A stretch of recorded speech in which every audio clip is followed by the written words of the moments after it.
Well, taking a live look right now to Big Cottonwood Canyon, and wow, that looks pretty dry, doesn't it? We had some snow falling here last night. Yeah, we did. All right, so our snow and rain this morning might have motivated people to head on up to the ski resorts.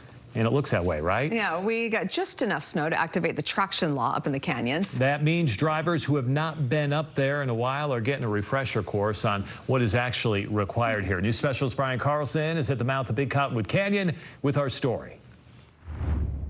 Yeah, we've hardly had any days this winter where it's just slick enough, where the traction law kicks in, and police have to stop cars headed up the canyon and check their tires.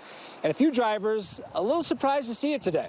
Now, it's clear just looking at the line of cars trying to get into Big or Little Cottonwood Canyon, people saw the snow and decided to trek up the canyons to get to the resorts. On traction law days, police inspect your car to make sure you have chains or four-wheel drive and the required tires. Now, many drivers who do it regularly, they get a sticker from UDOT signing you off in your car ahead of time to speed up the process.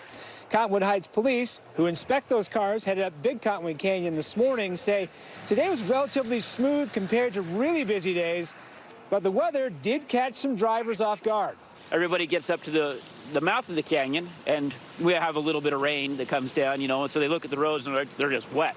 They don't expect or they don't realize that up top at Brighton, for at least this canyon, is that there is actually snow on the roadways. Police estimate of the roughly 1,500 cars that drove up Big Cottonwood this morning, police had to stop at least 16 drivers who didn't have either a sticker, the right tires, chains, or four-wheel drive. And on really busy days, that number can climb up to 40 to 50 cars, which can really slow things down.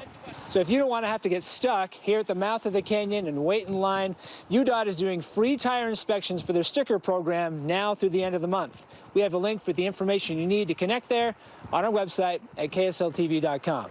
Here at Big Cottonwood Canyon, Brian Carlson, KSL 5 News.